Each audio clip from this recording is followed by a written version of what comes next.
भी युवा टीम है, बहुत बहुत धन्यवाद देना चाहता हूँ युवा टीम को, जिन्होंने इतनी कड़ी मेहनत करके जो ये भव्य प्रोग्राम करने का जो सौभाग्य प्राप्त किया है, वो वास्तव में काबिले तारीफ है। जितना भी साथी हैं,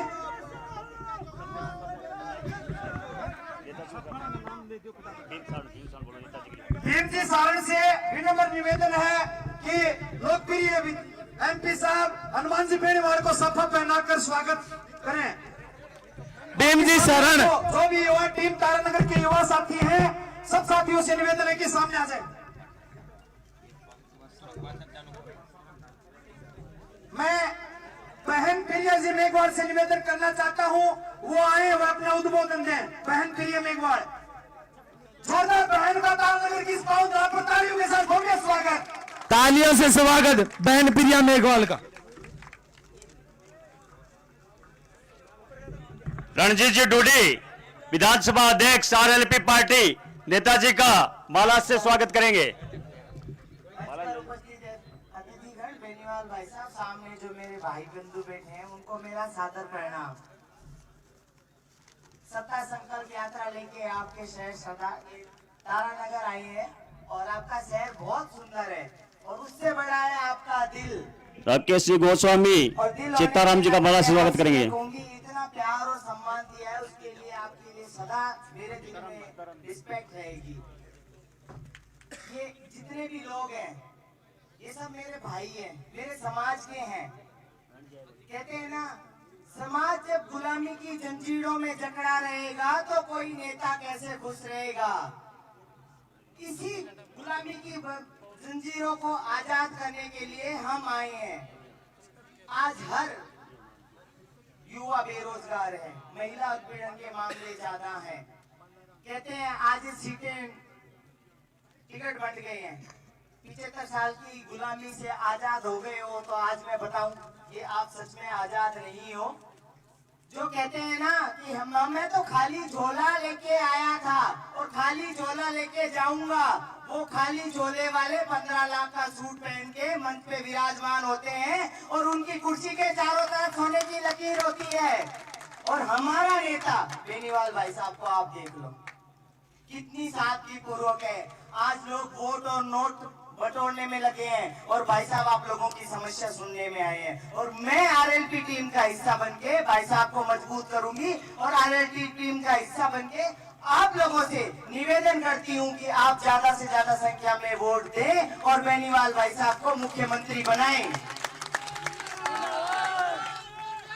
आप जब से मैं तारानगर की जब से सीमा में एंटर हुई हूँ, मैंने एक बार भी हमेशा हंसती रही हूँ और इसी उम्मीद के साथ घुसी हूँ कि इस बार आरएलपी का झंडा तारानगर में गड़ के रहेगा। मेरे भाइयों में इतना दम है, मेरी बहनों में इतना दम है कि इस बार विजय तारानगर में विजय आरएलपी होगी। मुझसे वादा करो, क्या अपनी बहन की बात मानोगे? दोनों हाथ ऊपर करके कहो।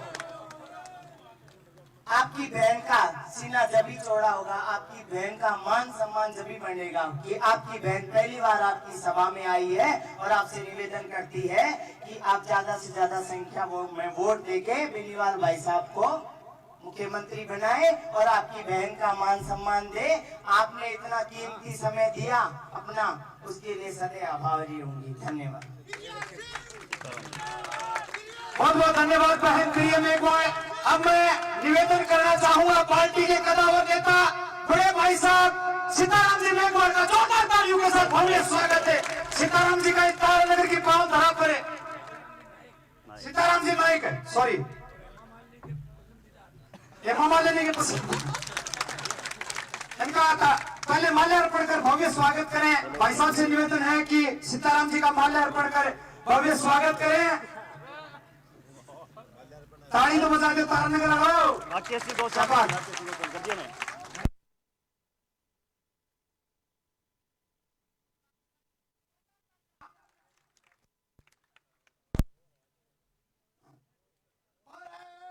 माता की राष्ट्रीय लोकतांत्रिक पार्टी जिंदाबाद, हनुमान जी बेनीवाल जिंदाबाद, बोलो वीर तेजाजी महाराज की, बोलो राम साहब की, बोलो मुगाजी महाराज की, बोलो हुसैन जी महाराज महाराज की, बोलो बालाजी महाराज की, बोलो दंदमा भवानी की, बोलो छत्तीसगढ़ देवी देवता की, बोलो गौजर साहब की, बोलो नौनाथ चौरासीदा की।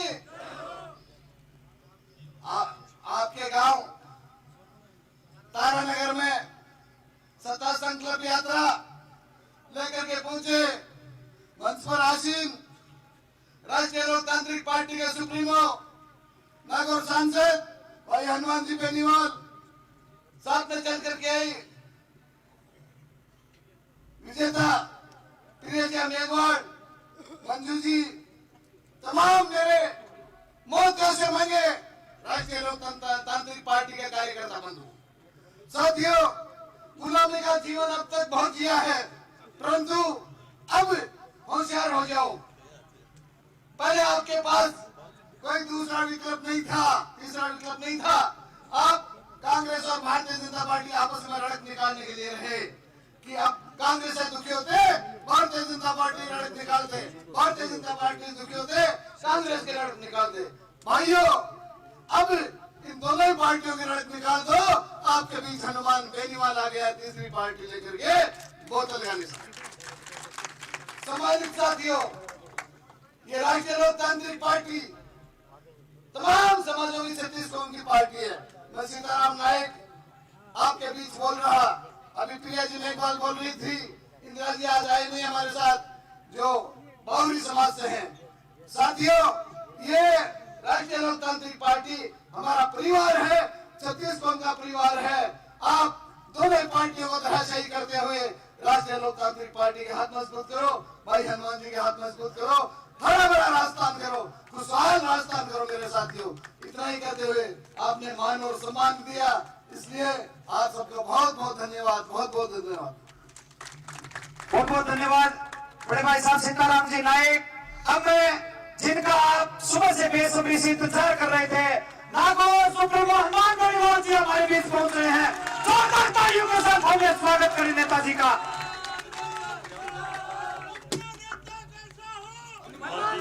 जैसा हो जैसा हो। तारानगर के अंदर 2 दिन जोरदार जयकारे लगाए।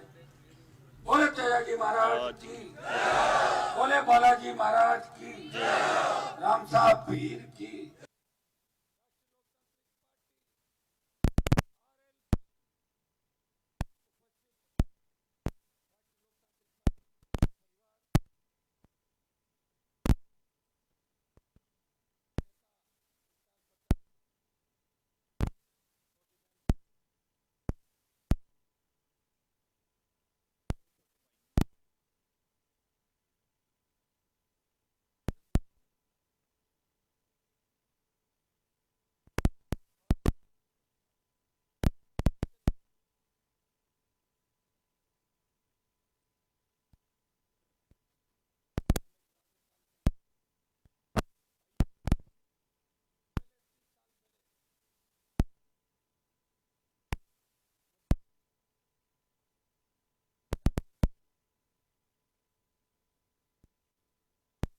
झंडा भी हम ही लाए, परिवर्तन का बिगुल बजाया।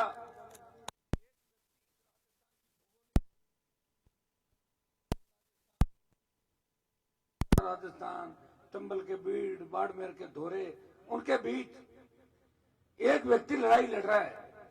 वो सत्ता छोड़ के, अपना सुख छोड़ के और विधायक सांसद रहते हुए भी मोदी की सत्ता छोड़ के, गहलोत वसुंधरा की सत्ता छोड़ के आपके लिए सड़कों पे घूम रहा है। वो चाह रहा है कि मेरे सपनों का राजस्थान हो। आपको पता है, जब देश के अंदर किसान तकलीफ में था, तीनों कृषि बिल आए, तो उत्तरी भारत के एकमात्र नेता ने, आपके भाई ने मोदी की सत्ता को चुनौती दी। मंत्री पद की परोसी हुई थाली को ठोकर मार के किसानों के साथ 70 दिन सड़क पे बैठा। वो नागौर का सांसद था, तो किसानों के सम्मान की लड़ाई कर रहा है। सांसद तो आपके भी किसान के बेटे हैं, सीकर में भी है, झुंझुनू में भी, लेकिन सत्ता छोड़ के सड़कों पे कोई नहीं आता। आप जानते हैं सारी बात।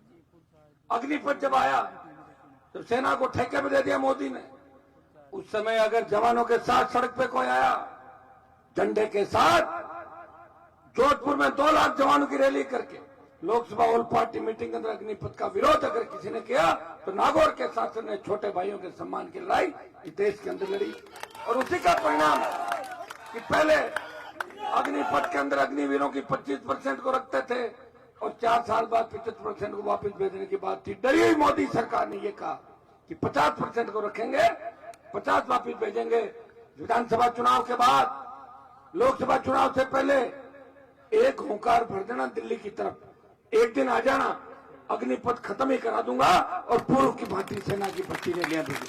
जिस जगह में खड़ा हूं, राजगढ़, तारानगर, शेखावाटी और चूरू के किसान के बेटों ने भारत माता की रक्षा के लिए अपने प्राण न्यौछावर किए।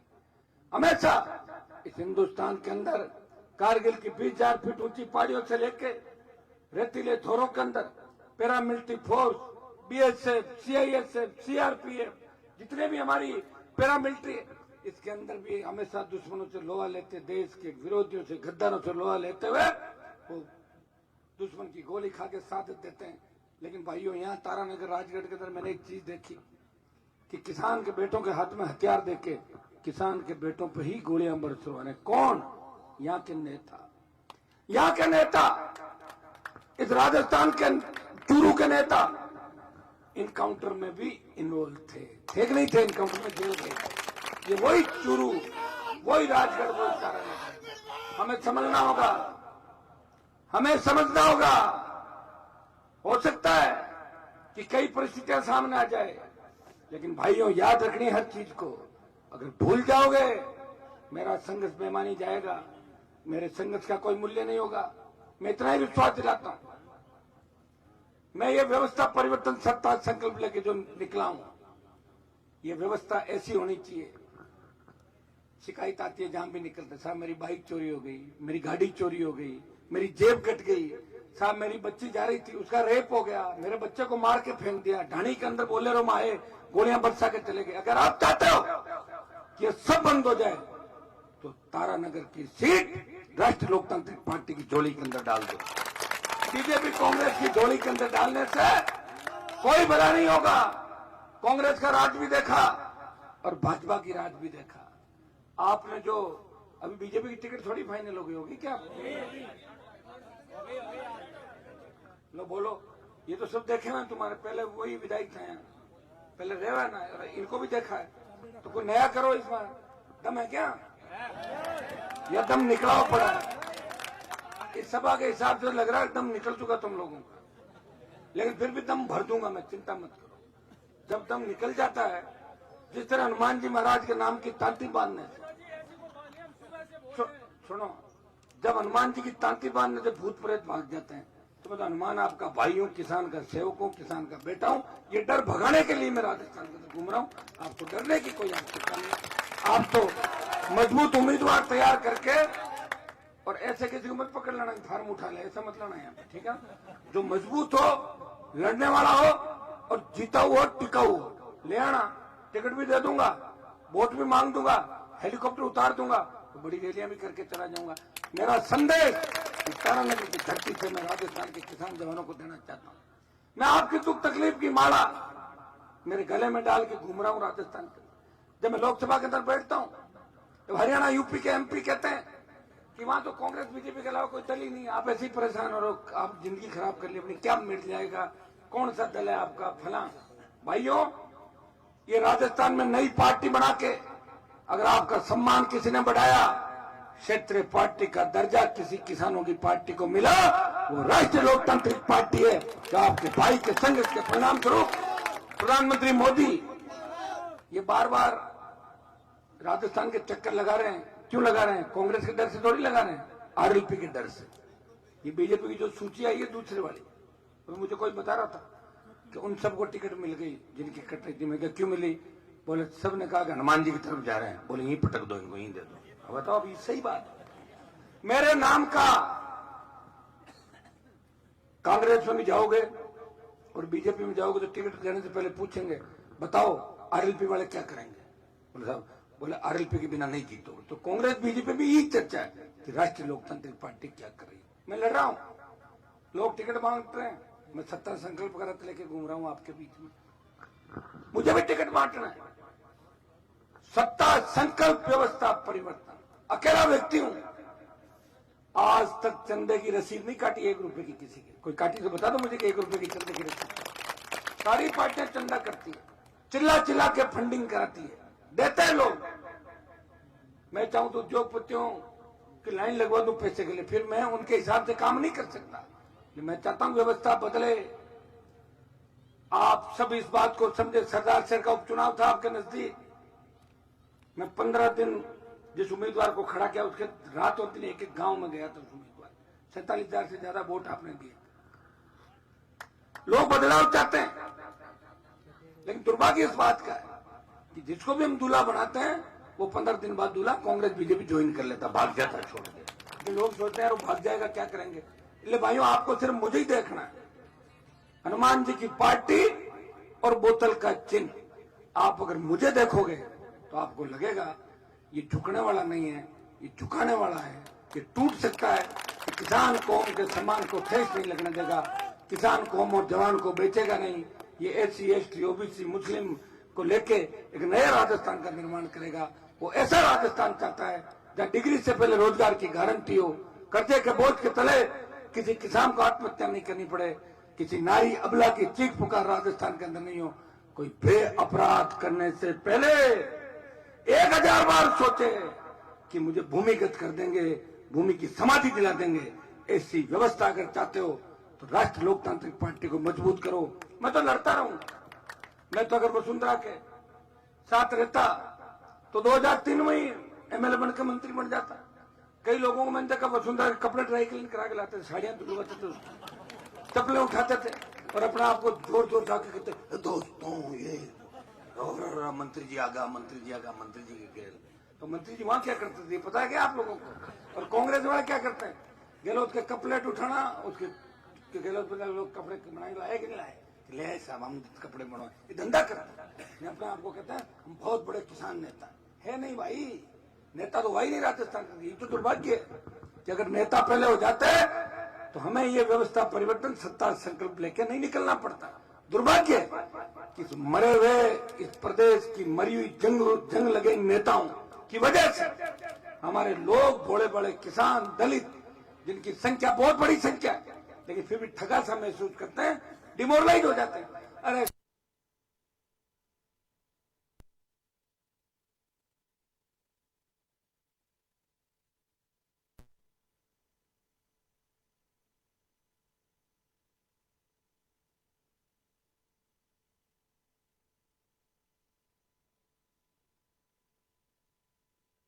बुलानगढ़ कैसे जीतते हैं, सरदार सर कैसे जीतते हैं, आपके यहाँ पे आप मजबूत हो गए, बढ़िया हो जाएगा सारा। बैठ के बता देना, कोई काम होगा जो यहाँ का जवान चाहेगा। मेरे साथ जवानों की फौज है। देश को आजादी किसने दिलाई है? तांचा टोपे, मंगल पांडे, सुभाष चंद्र बोस और भगत सिंह के बलिदान से, उनके संघर्ष से देश को आजादी मिली। मेरे साथ तो सब ज्यादा जवान है, जवान साथ है। और मैं मंडावा की सभा में गया, कल मुझे कहा कि यहाँ की MLA और बीजेपी वालों ने इतना डरा दिया कि कोई मत जाना। मैंने कहा तुम अगर इतने डर गए तो तुम्हारे घर पे कोई आ जाएगा मारने के लिए, फिर क्या करोगे? अरे साहब फिर तो क्या करेंगे, तो मारने के लिए आएगा तो फिर रक्षा तो करोगे ना, अपनी रखवाली नहीं करोगे। अगर हनुमान की रैली में आने कोई व्यक्ति डर जाता है, इसका मतलब वो उसका जीवन बेकार है। एक यही तो जगह जो डर मिटाती राजस्थान के अंदर, जिसके झंडे को देख के आप पकड़ के खड़े हो जाओ। हिम्मत नहीं राजस्थान की सरकार की इस वक्त जिस तरह लाल झंडी दिखाने से ट्रेन रुक जाती है, RLP का झंडा दिखाने से राजस्थान की और मोदी की सरकार रुक जाती है। ये ताकत अगर है RLP के झंडे के अंदर है। झंडा भी आपको दे दिया और डंडा भी दिया है। डेगानाव के अंदर आपने झंडा और डंडा दोनों देखा हो, देखा था ना? देख लो, तैयार हो जाओ। राजस्थान की सत्ता पे कब्जा करना है, सिंहासन इंतजार कर रहा है। उठो, अपनी ताकत को पहचानो। ये सोशल मीडिया का जमाना है, अब तो हर व्यक्ति देख रहा है कि कौन क्या कर रहा है, कैसे कर रहा है। समीकरण बिठा लो घर में बैठे बैठे, इतने वोट ऐसे, इतने वो आ जाएंगे, स्थिति ठीक हो